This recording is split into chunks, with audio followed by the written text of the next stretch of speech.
I shall resign the presidency effective at noon tomorrow.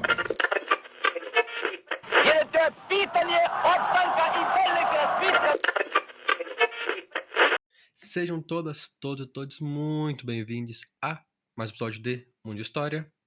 E no episódio dessa semana eu vou falar com vocês um pouquinho sobre a dissolução da Iugoslávia na década de 90, ou melhor dizendo, um processo que se inicia na década de 90 e dura até os anos 2000. E convido ainda a você que ainda não escutar o episódio que eu falo sobre o Tito e os particiãs iugoslavos, um dos meus episódios do podcast, porque dá para ter uma ideia mais ou menos de como o país se transformou em uma nação socialista lá em 1945. Mas vamos então começar o nosso episódio e entender esse processo de dissolução.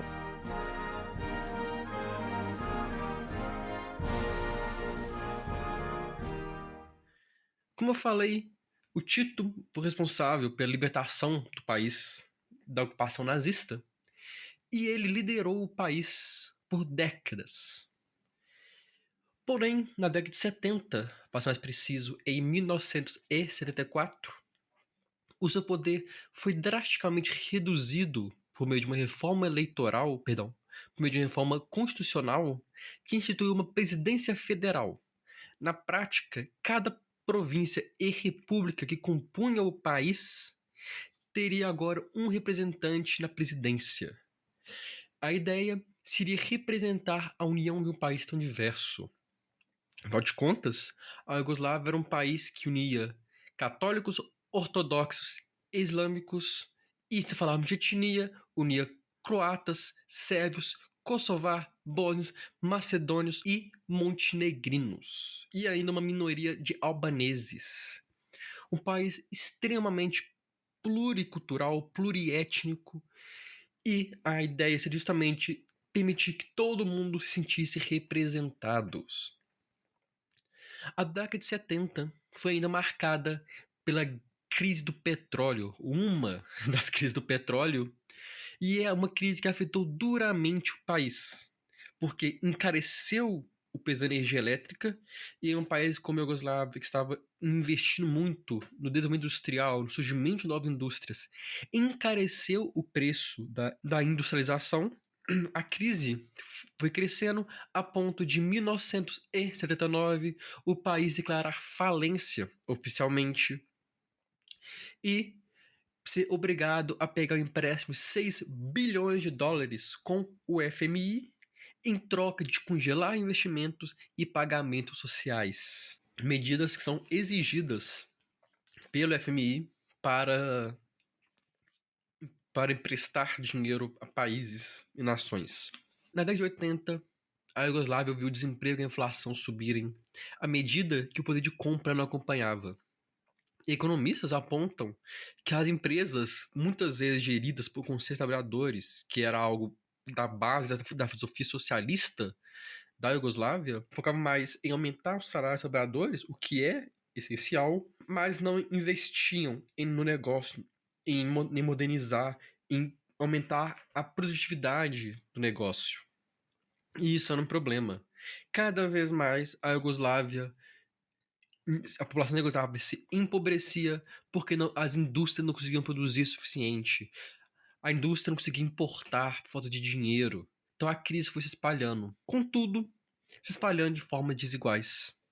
Pra você ter uma noção, no Kosovo, uma das regiões da Iugoslávia, atualmente um país reconhecido por parte do mundo apenas, a renda per capita era de 29 mil dinars, enquanto na Eslovênia era de 160 mil. No Kosovo, o desemprego é de 39%, o pior do país.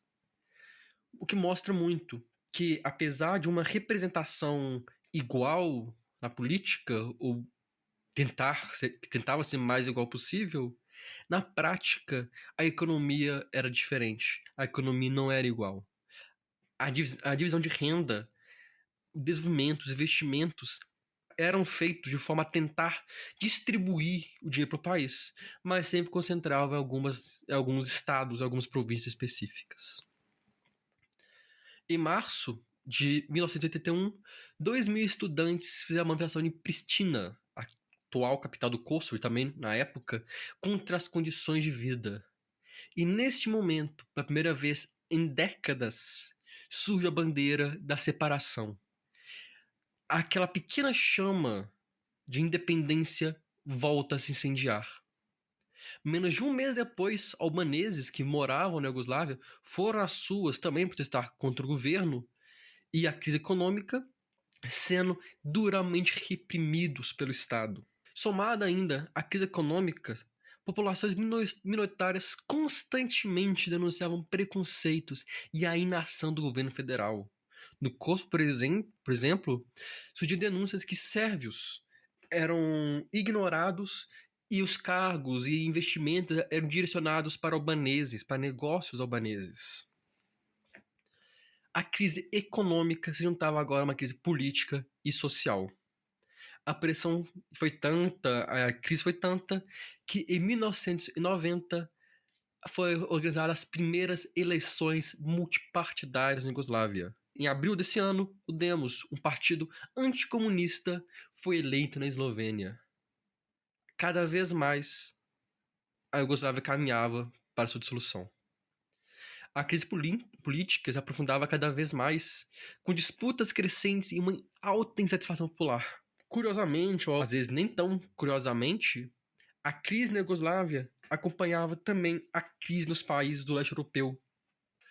No caso, a década de 80 e o início da década de 90 foram marcados pela crise na União Soviética, pela queda do Muro de Berlim, pelo fim do regime socialista na Alemanha, pelas independências dos países que compunham a União Soviética e até mesmo, em dezembro de 91, a dissolução da União Soviética.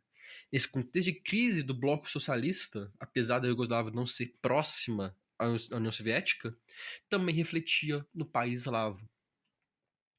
O Congresso tentou se reunir para chegar a uma solução e a Eslovênia e a Croácia propuseram uma mudança radical. Cada país, cada federação membra, cada província, cada estado membro da Iugoslávia se tornaria um país independente que formariam uma federação, um país maior. Porém, cada um com sua autonomia de tomar liberdades, com autonomia e liberdade para tomar decisões a respeito da política externa, incluindo até mesmo entrar na Comunidade Europeia, antiga União Europeia. Na prática, basicamente, acabaria com a Iugoslávia como era conhecida. O país deixaria de existir como um país independente e se tornaria a união de países independentes. Obviamente, essa decisão não foi aceita pelo Congresso, e assim, em junho de 1991, Eslovênia e Croácia declararam conjuntamente a sua independência da Iugoslávia. A desintegração do país socialista dos eslavos tinha o seu início declarado. No caso da Eslovênia, o país aprovou em abril de 91, alguns meses antes de declarar a independência, a mudanças de legislação para tornar o Congresso independente, o Tesouro independente, e ao mesmo tempo que criava suas defesas territoriais. Na Croácia, um plebiscito foi realizado em maio, no qual 93% dos eleitores votaram pela independência. Mas, obviamente, não aceitaria facilmente essas independências. Não é à toa que, em 26 e 27 de junho de 1991, a Iugoslávia invade os dois países recém-independentes, dando início à Guerra da Iugoslávia. As batalhas na Eslovênia deram início ao que ficou chamado de Guerra dos 10 Dias. Durante 10 dias, milhares de soldados se enfrentaram em uma série de ataques, a maior parte sendo ataques pequenos, pequenas batalhas de guerrilha, mas que tinham um sucesso. No dia 7 de julho de 1991, com poucos mortos e feridos, o conflito chegou ao fim com a assinatura do Acordo de Brioni, um acordo mediado pela Comunidade Europeia que determinou o fim das hostilidades e que futuras negociações pela independência da Eslovênia seriam realizados. Na prática, deixou claro que a Eslovênia estava cada vez mais próxima de conquistar sua independência. Já na Croácia, a situação foi um pouco mais complicada. Os croatas não tinham um exército grande o suficiente, nem treinado o suficiente para combater sozinhos as tropas jugoslavas. Tanto que um terço do território foi rapidamente ocupado pela invasão das tropas federais, das tropas socialistas. Novamente, com a mediação da Comunidade Europeia, um acordo foi assinado em 1982 com cessar-fogo. Mas aí tem uma questão interessante. Tropas europeias, no caso da OTAN e das Nações Unidas, da ONU, foram enviadas para garantir a estabilidade regional que existiu até 1995, quando os croatas realizaram um novo ataque e recuperaram todos os territórios ocupados pela Iugoslávia. A vitória estava bem clara. A independência total foi reconhecida em 1996, com as tropas da ONU saindo do país em 2002, permitindo que o governo croata ocupasse todo o território e voltasse a administrar totalmente. Mais uma nação era independente.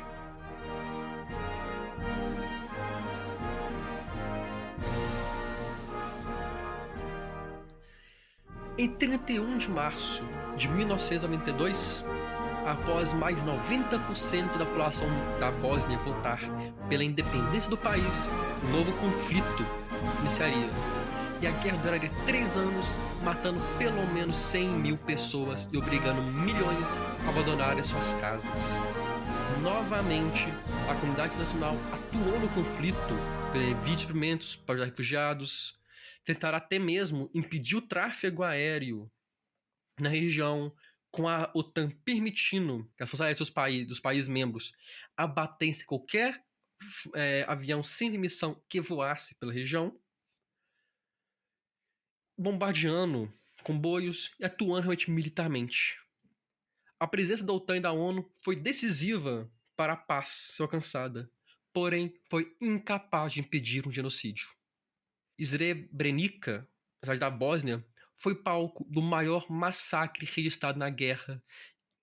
Nessa cidade, 8 mil homens e meninos não sérvios foram sequestrados e assassinados nos arredores da cidade. 8 mil pessoas. Quando você ataca deliberadamente um grupo étnico na tentativa de diminuir a população, de tentar erradicar esse grupo por questões étnicas, isso tem o nome: genocídio. A guerra na Bósnia ficou muito conhecida por uma série de ataques étnicos durante o conflito. O ataque contra os não sérvios, ataque contra islâmicos, muçulmanos. Não é à toa que foi criado o Tribunal Penal Internacional da Guerra da Bósnia em 93, justamente para julgar todas as atrocidades que foram cometidas nesse período. O tribunal ficou muito famoso em 2017, quando Slobodan Praljak, um general bósnio na época, que foi responsável, ou melhor dizendo, que foi inerte para evitar o assassinato, o genocídio de muçulmanos, tomou veneno e se compartilhar a própria vida após ser condenado pelo tribunal, mostrando muito o quão sanguinário e a perseguição nesse momento na história da humanidade. Após massacres de civis, após milhares de mortos, a Bósnia, ou a Bósnia-Herzegovina, como é conhecida, teve a sua independência conquistada. Teve a sua independência reconhecida. A última etapa da guerra viria em 1998, quando guerrilheiros do Kosovo aumentaram seus ataques contra as tropas da Iugoslávia, o país não era mais socialista, levando ao início de um novo conflito. Conflito esse também marcado por massacre de civis. Para ser mais preciso, o massacre de albaneses em janeiro de 1999 e em alguns outros momentos da guerra.